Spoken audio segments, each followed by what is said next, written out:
Sebelum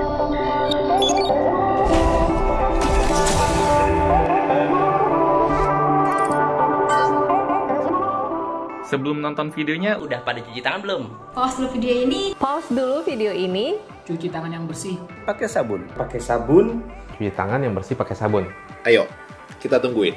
Dan kalau kalian udah cuci tangan, Silakan lanjut nonton videonya. silahkan nonton videonya. Nontonnya di rumah aja ya. Tontonnya di rumah aja ya. Jangan kemana-mana. Jangan kemana-mana. Yuk, jaga kesehatan. Jaga jarak antar sesama. Halo Gadgeters. Ini Oppo Find X2 Pro adalah daily driver utama gue sekarang. Dan Samsung S10 Lite adalah second phone gue. Dengan hadirnya Huawei P40 Pro ini, gue jadi penasaran apakah salah satu dari dua handphone ini perlu diganti sama Huawei P40 Pro. Oke, kita dari segi desain dulu.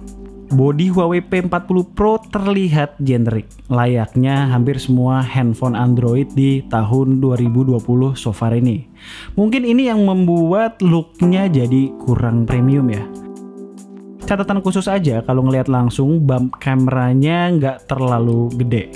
Balik ke depan, looknya nggak sedramatis seperti pada gambar di bahan marketingnya, tapi feel-nya berbeda karena lapisan kacanya nekuk ke 4 sisi. Gua merasa display model begini paling enak dikombinasikan dengan navigasi gesture. Smooth banget. Walaupun emang smoothnya bukan karena kaca doang, tapi karena refresh rate layarnya pun udah 90 Hz.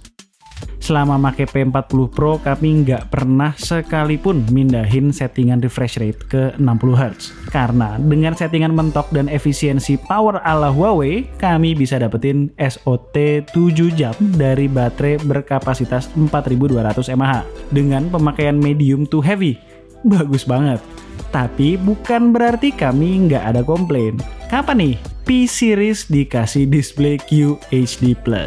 Terus dengan hole punch segede itu, sebenarnya kita prefer dikasih lensa ultrawide dibanding IR depth camera. Ngomongin display, kami ngerasa responsiveness layarnya bagus-bagus aja. Contohnya saat gue pakai main PUBG nih, swipe, tap, dan gyronya pun juga aman. Overall, kualitas layar OLED berukuran 6,58 inch milik P40 Pro bagus, termasuk sensor in-display fingerprintnya, cepat dan akurat. Output audio dari single bottom firing speaker di handphone ini udah termasuk bagus. Cuma ya nggak sebaik beberapa kompetitornya yang menggunakan setup dual speaker. Terus, udah ada rating IP68, punya slot hybrid, tapi SD cardnya cuma bisa pakai NM card yang nggak murah itu. Nah ini nih, sesuatu yang banyak dibangga-banggain sama fanboy Huawei. Kualitas sinyal. Kualitas sinyal P40 Pro ini beneran bagus banget dibandingin hampir semua handphone yang kami udah pernah tes belakangan ini. Contoh nih, gue bandingin sama S20 Ultra. S20 Ultra di posisi basement ini udah nggak dapat sinyal, tapi P40 Pro masih bisa browsing bro. Lalu, walaupun udah mendukung 5G, sama kayak Find X2 Pro yang kami review, 5G-nya di lock. Sekalipun kita bawa ke negara yang udah mendukung 5G. Embel-embel 5G nggak cuma ada di belakang nama handphonenya doang, tapi di belakang chipsetnya juga. Kirin 990 5G. Buat yang nggak tahu, Kirin 990 sama Kirin 990 5G bedanya bukan cuma nama 5G aja. Pertanyaannya, apakah performanya beda jauh dalam penggunaan sehari-hari? Ya nggak juga, karena Kirin 990 doang pun udah bagus untuk kelas flagship. Meski nggak sewah Snapdragon 865. Penasaran sama hasil benchmarknya? Nih, lihat.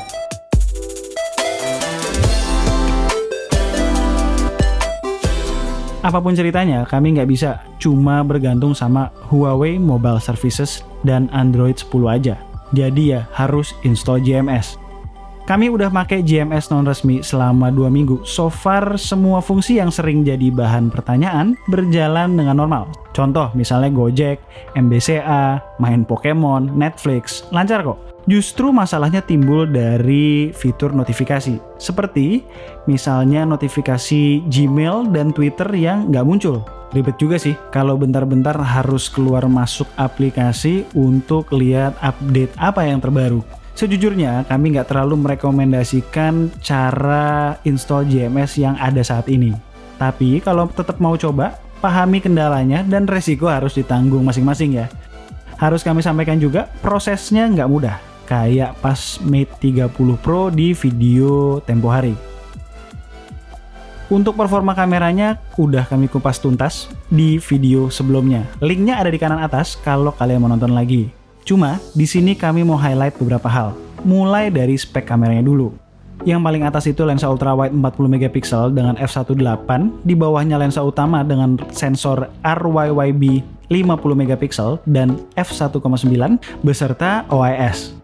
Ketiga, lensa periskop dengan sensor RYYB beresolusi 12 megapiksel dengan f3.4 yang bisa jepret foto 5 kali optical zoom, 10 kali hybrid zoom sampai dengan 50 kali digital zoom. Lensa ini punya OIS juga. Terakhir yang di bawah flash itu sensor TOF.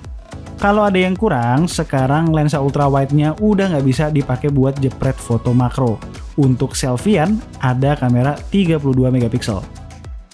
Inti soal kameranya, di luar beberapa kekurangan yang ada, ini adalah salah satu kamera handphone terbaik saat ini yang cocok buat moto di hampir segala kondisi. Terutama untuk urusan detail, bagus banget.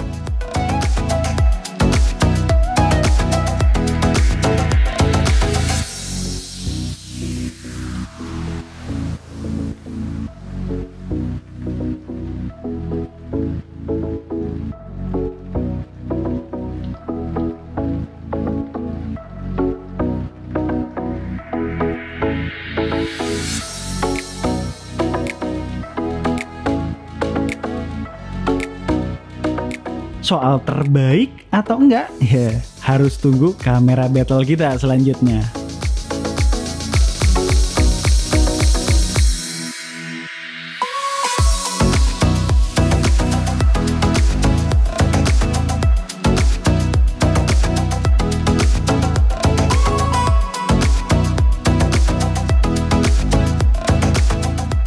Ada satu hal yang perlu di-note di sini.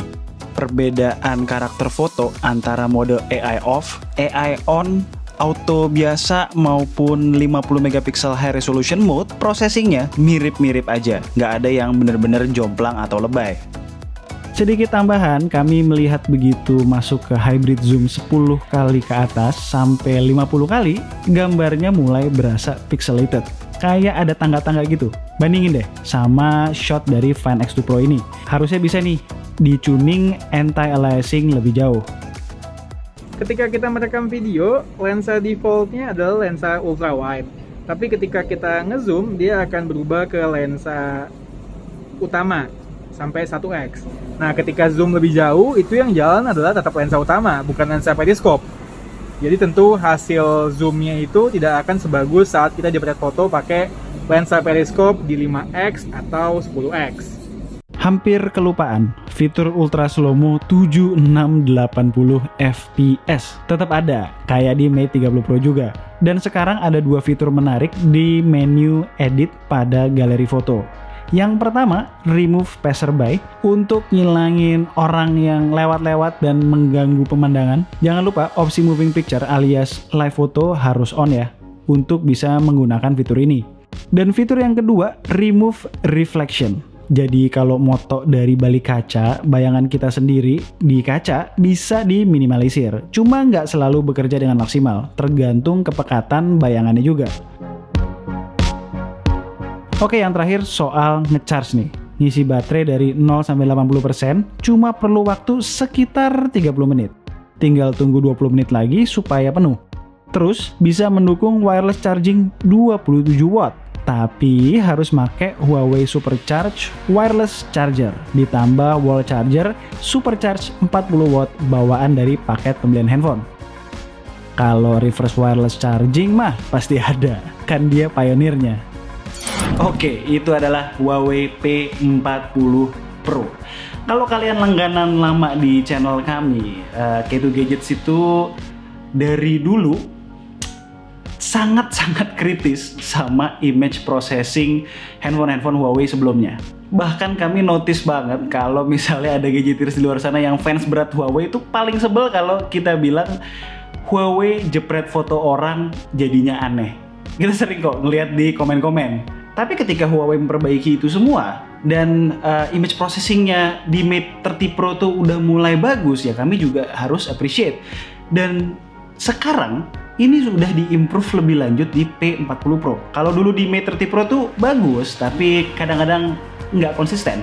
Di P40 Pro ini jauh lebih konsisten. Walaupun begitu ya kita tidak melupakan bahwa masih ada beberapa room for improvement yang bisa dilakukan oleh Huawei. Huawei P40 Pro ini dijual di Indonesia secara resmi dengan harga 14,5 juta. Ini adalah salah satu harga yang paling rendah di dunia. Di Cina itu 14,2 juta. Sementara kalau di Singapura tuh bisa sampai 15-an, di Europe bisa sampai 18-19 juta. Jadi kalau ngomongin value, ya ini sih very good deal. Tapi dengan harga 14,5 juta dan segala plus yang keren-keren ini, ada satu minus yang tidak mungkin bisa diabaikan, yaitu GMS. Dan menurut gue Huawei Mobile Services belumlah di level yang sama dengan GMS. Ya pada intinya kalau kalian mau ribet dengan menginstall GMS dan siap menanggung resikonya, atau kalian merasa nggak butuh handphone dengan GMS, Huawei P40 Pro ini adalah handphone yang sangat bagus. Tapi di luar itu, kalau kalian nggak mau ribet dan benar-benar masih ketergantungan dengan GMS, masih ada opsi lain. As always, kalau kalian suka dengan video ini boleh klik like, share, and subscribe. Jangan lupa klik icon bell yang di bawah supaya kalau kita ngeluarin video baru, kalian langsung tahu. Kalau mau tanya-tanya soal Huawei P40 Pro boleh drop komen di bawah dan tunggu racun-racun kami berikutnya. Bye guys.